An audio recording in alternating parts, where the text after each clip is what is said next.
প্রাথমিক পর্যায়ের আলোচনা, প্রথম পর্যায়ের আলোচনা প্রায় শেষ পর্যায়ে এসেছে অন্যটি দলের সঙ্গে, বাকি দলগুলোর সাথে আলোচনা অব্যাহত থাকবে।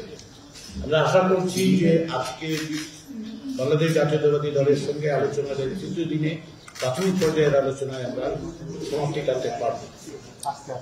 আমি এটা আপনাদের অবহিত করতে পারি যে ইতিমধ্যে যে সমস্ত দলের সঙ্গে আলোচনা হয়েছে এই বিষয়ে জাতীয় ঐক্যমত্য কমিশনের প্রধান উপদেষ্টা অধ্যাপক মোহাম্মদ ইউনূসকে অবহিত করা হয়েছে। প্রতিদিন প্রত্যেকটি বিষয়ে তিনি দিক নির্দেশনাও দিচ্ছেন। আমরা প্রথম পর্যায়ের আলোচনায় বেশ কিছু বিষয়ে লক্ষ্য করেছি যে বাংলাদেশ জাতীয়তাবাদী দলের সঙ্গে আমাদের ঐক্যমত্য কমিশনের পক্ষ থেকে সংশ্লিষ্ট কমিশনগুলোর পক্ষ থেকে যে সমস্ত সুপারিশ দেওয়া হচ্ছে বেশ কিছু বিষয়ে সামঞ্জস্য আছে, বেশ কিছু বিষয়ের মতো ভিন্নতাও আছে।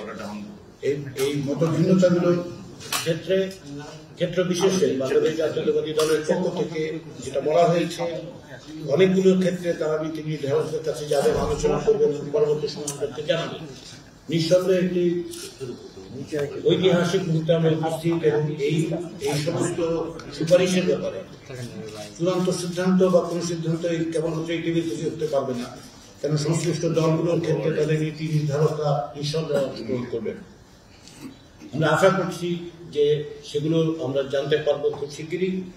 পাশাপাশি যে সমস্ত প্রস্তাব উঠেছে সেই প্রস্তাবগুলো বিষয়ে আলোচনায় কিছু নতুন প্রস্তাব এসছে, সেগুলোর বিষয়ে আমরাও জাতীয় ঐক্যমত্য কমিশনে আলোচনা শুরু করেছি এবং সংশ্লিষ্ট কমিশনগুলোর সঙ্গে আমাদের আলোচনা করতে হবে, কেননা এগুলো জাতীয় ঐক্যমত্য কমিশনের কাছে এসছে সংশ্লিষ্ট কমিশনগুলোর পক্ষ থেকে। ফলে আমরা প্রাথমিক পর্যায়ে যে আলোচনাটা করছি সমস্ত রাজনৈতিক দলগুলোর সাথে, আমি আশা করি যে আজকে তৃতীয় দিনের মতো এই আলোচনায় বিএনপির সঙ্গে আলোচনায় আমরা এক ধরনের সমাপ্তি টানতে পারব। 25 বছরের ওয়ারেন্টিযুক্ত দীর্ঘস্থায়ী দরজা প্রোটেক্টর, আধুনিক ও মজবুত দরজা। আমরা সংবিধান সংস্কার কমিশনের রিপোর্টটা প্রায় শেষ পর্যায়ে আছি। আজকে আমরা সংবিধানের বিচার বিভাগ অংশটি দিয়ে আমরা আলোচনা শুরু করব।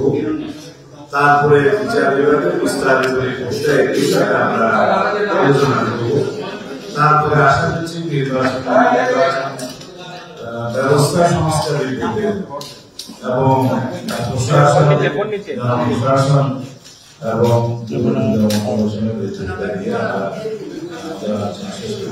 আমরা দ্রুততার সাথে যাচ্ছেন এই জন্য যে এটা রাষ্ট্রের বিষয়, এটা রিপাবলিকের বিষয়, এটা সংবিধানের বিষয়, তাড়াহুড়োর কোনো বিষয় নয়।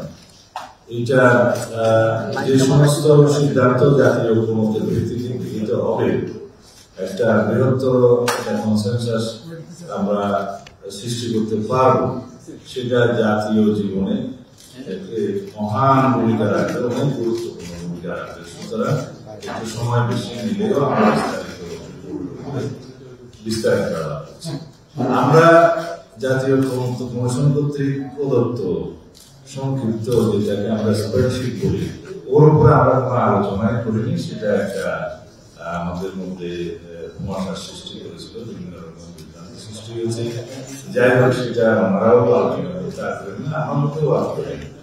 আমরা বিস্তারিত করে দফা দিয়ে আমাদের আলোচনা শেষ করতে চাই।